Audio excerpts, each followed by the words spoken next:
Omukolo gw'okutongoza alipoota ekwata ku ddembe ly'obuntu ey'omwaka gwa 2024 efulumisiddwa akakiiko k'eddembe ly'obuntu mu Wakiso gwetabiddwako abakulembeze ab'enjawulo okuva mu Bwakabaka wamu ne gavumenti eya wakati okubadde omubaka omukyalo wa disitulikiti y'e Wakiso Betty Ethel Naluyima, ssentebe wa disitulikiti eno Dr. Matiya Lwanga Bwanika kw'ossa n'abakulembeze abalala ng'okutongoza alipoota eno okukulembeddwamu Kamalabyonna wa Buganda mu nnamateeka Charles Peter Mayiga. Omukolo nga gutandise, abaana b'amasomero be basoosewo okusanyusa abagenyi nga bayita mu kuyimba ennyimba ezijjukiza abantu okukuuma eddembe ly'obuntu.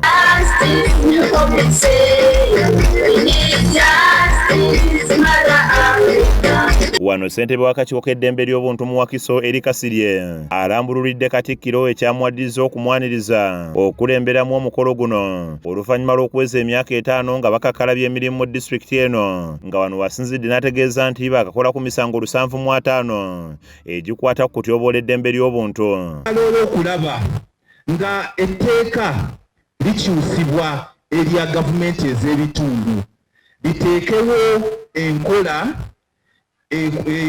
ekkiriza okuba nti district human rights committees ziwandiikibbwa ddala mu tteeka eryo nga ezirina okubaawo ku buli district.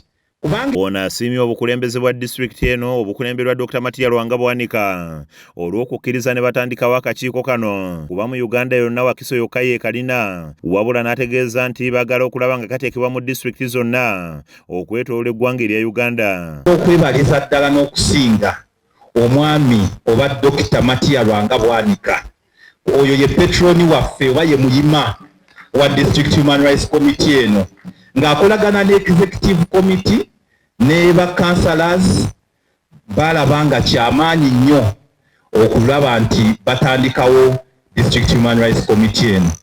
Ye ssentebe Matiya Lwanga Bwanika alambuludde ku kyabawaliriza nga disitulikiti y'e Wakiso okuwagira okutandikawo akakiiko k'eddembe ly'obuntu, ng'ono asabye gavumenti okwongera ku ssente ezibaweebwa okusobola okuddukanya emirimu. Uganda Oweekitiibwa Kamalabyonna waliwo kye batannamanya nti ensonga zonna ezibakwatako, enguudo, amazzi, ebyobulamu, byonna bikolebwa local government. Naye bajeti ya Uganda eyayise local government za Uganda si Wakiso. Local government za Uganda zonna zafunyeko siringi 7 ku 100. Alwanirira eddembe ly'obuntu, ekyo kyolina okusookerako. Enguudo, amazzi, amayo, buli kimu ekikwata ku muntu wa bulijjo kikolebwa zi local government, districts n'amagombolo. Omubaka Naluyima asabye akakiiko kano okubaga ekiwandiiko eky'ennongoosereza ku tteeka eriwaliriza gavumenti okussaawo akakiiko k'eddembe ly'obuntu mu buli disitulikiti. Kwanjulire nti mu Paaliyamenti ya Uganda tusabye akakiiko k'eddembe ly'obuntu Human Rights Committee kabe nga katuweebwa kabeere akamu ku obwo obwongera okuba nga bukebera government, putting the government in check. We've requested that committee. Let it be included amongst the accountability committee because for them they are led by the opposition. Mu kwogera kwe Katikkiro Charles Peter Mayiga asabye abakulembeze okutwala eddembe ly'obuntu ng'ekintu ekikulu, nga wano wasinzidde n'abajjukiza nti nabo ekiseera kijja kutuuka nga tebakyalina buyinza nabo babatyoboole. Ekyetaagisa kwe kulaba nti tewaba atyoboola ddembe eryo. Ekyetaagisa kwe kulaba nti ssemateeka n'amateeka agagakwata ku ddembe ly'obuntu gassibwamu ekitiibwa nga tujjukiza abo abatyoboola eddembe ly'obuntu buli budde nti kye bakola kikyamu. Abantu bangi beerabira bwe baba n'obuyinza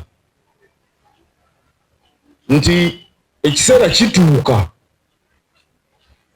ate nabo eddembe lyabwe ne libaggyibwako. Ono ategeeza nti eddembe ly'obuntu terituweebwa bantu wabula nga liva eri Katonda, ng'ab'obuyinza bateekebwawo okulikuuma so si kulityoboola, era n'avumirira n'ebyolekedde mu kamyufu ka NRM akaakaggwa akaviiriddeko n'abamu okuyiwa omusaayi.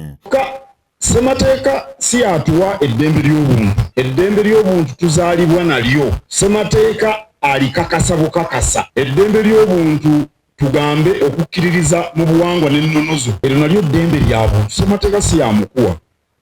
akakasa bukakasa. Oluvannyuma Katikkiro atongozza alipoota eyafulumiziddwa era n'asuubiza nti Buganda yakoleramu n'akakiiko k'eddembe ly'obuntu abantu basobole okufuna obwenkanya. Neus Kyomuhendo oyo akusakidde emboozi eno ku lwa KSTV Agaleero.